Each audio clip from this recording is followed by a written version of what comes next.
The courtroom lights were brighter than usual that morning, reflecting off polished wood and the smooth black surface of the bench. The audience murmured softly, the kind of low hum that carried curiosity and anticipation. Everyone seated there sensed something unusual was about to unfold. When Judge Judy entered, the room snapped to attention. She moved with her usual sharp confidence, her expression neutral but alert, eyes scanning the room as she took her seat.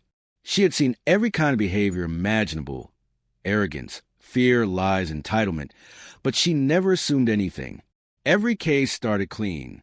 On the plaintiff's side sat a woman who seemed carved out of wealth itself. Her posture was flawless. Her designer suit fit perfectly, her jewelry understated but unmistakably expensive. Her hair didn't move when she turned her head. She smiled faintly, the kind of smile practices in mirrors and boardrooms, controlled, superior, unbothered. This was Veronica Hale, wife of self-made millionaire real estate developer. Beside her sat her attorney, already shuffling papers nervously. Across the aisle sat the defendant, a middle-aged woman named Linda Morales, gripping her handbag like it was a lifeline. Her clothes were neat but modest. She looked overwhelmed, eyes darting around the courtroom, then landing briefly on Judge Judy, as if silently pleading to be understood. Judge Judy glanced at the case file. "This is a civil dispute involving property damage and unpaid services," she said flatly. "Mrs. Hale, you're the plaintiff. You may speak." Veronica stood slowly, adjusting her jacket. She didn't look at Judge Judy immediately. Instead, she turned slightly toward the audience, as if performing for an invisible crowd. "Your Honor," she began smoothly, "this case is very simple. I hired the defendant to oversee renovation work on one of my properties. She failed to complete the job properly, caused damage, and then had the audacity to demand full payment." Judge Judy raised an eyebrow. "And," Veronica smiled again, this time wider, "and frankly, Your Honor, my time is extremely valuable. I don't usually deal with matters like this personally." Judge Judy leaned back slightly. "Yet here you are." A faint ripple of laughter moved through the audience. Veronica's smile twitched, but she recovered quickly. "I'm here because people like the defendant assume that because they work for people like me, they can cut corners." Judge Judy looked down at Linda. "Your response?" Linda swallowed hard and stood. "I did the work I was hired to do," she said quietly. "They kept changing the plans. They delayed payments. I paid workers out of my own pocket. And when I finally asked for what I was owed, she threatened to sue me." Veronica let out a soft laugh and shook her head. "That's absurd," she said, not even addressing Linda directly. Then she turned back to Judge Judy, her voice sharpening. "With all due respect, Judge, people like her should be grateful to even get contract from families like mine." The room went silent. Judge Judy's eyes lifted slowly. "People like her?" she repeated. Veronica crossed her arms, completely unbothered. "Yes," she said. "And let's be honest, you work for the public. My taxes help pay your salary." She paused, smirked, and then said the word that froze the room. "You work for me." The silence that followed was heavy, almost painful. Judge Judy did not react immediately. She didn't raise her voice. She didn't interrupt. She didn't even frown. She simply stared at Veronica Hale, the kind of stare that made people rethink entire life choices. Veronica, mistaking silence for intimidation, lifted her chin higher. "I didn't mean that as an insult," she added lightly. "Just stating facts." Judge Judy placed her pen down slowly. "No," she said calmly. "You meant it exactly as it sounded." Veronica laughed once. "Judge, I think you're taking this too personally." Judge Judy leaned forward. "Let me explain something to you," she said, her voice still level but razor sharp. "I don't work for you. I don't work for your husband. And I certainly don't work for your bank account." The audience leaned in. "I work for the law," Judge Judy continued, "and the law doesn't care how much money you have." Veronica's smile tightened. "Well," she replied, "money does tend to make reality a little more flexible." That was when Judge Judy's expression changed. Not anger, disappointment.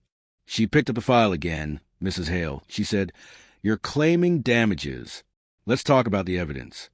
Veronica waved a manicured hand dismissively. My attorney has that. Judge Judy turned to the attorney. Do you? He hesitated. Well, Your Honor, we have estimates, but no invoices. Judge Judy interrupted. No signed change orders. No proof of completed payments. Veronica frowned. Why would I keep receipts? I have people for that.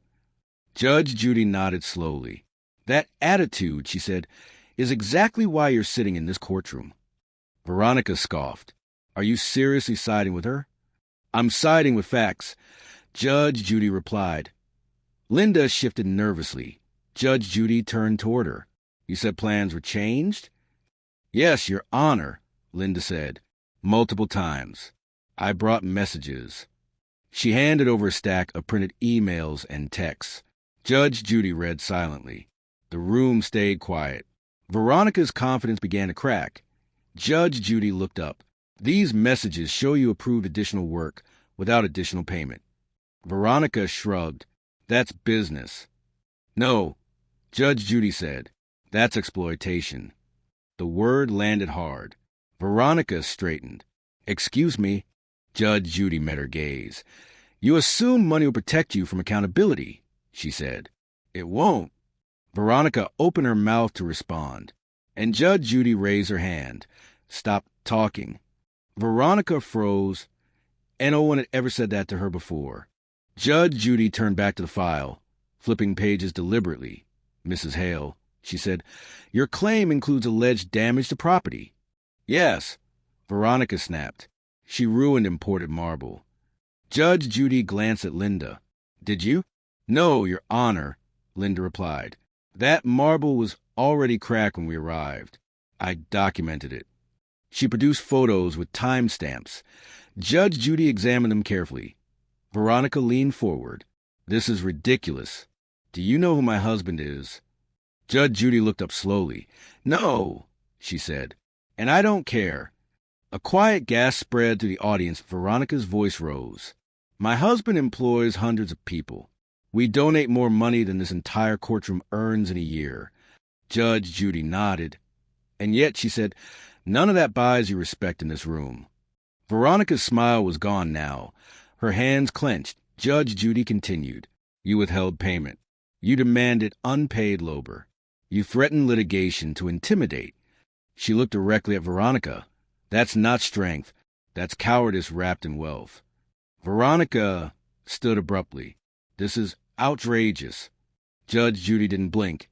You're done speaking. Veronica turned to her attorney.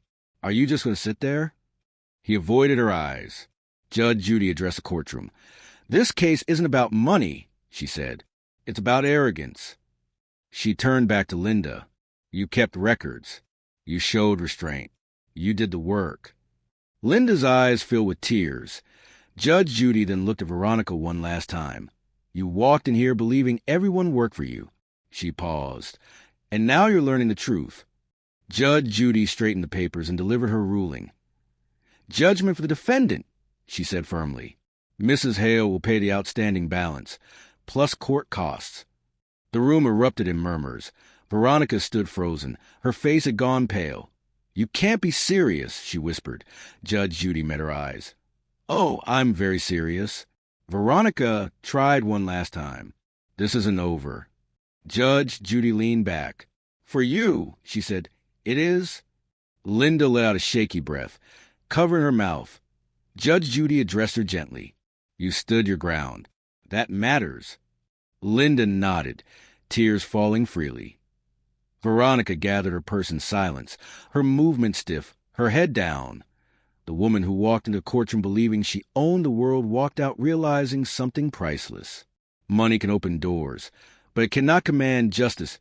As Judge Judy rose and exited, the audience erupted into applause. And somewhere behind her, a former smile lay shattered, not by anger, not by insult, but by truth.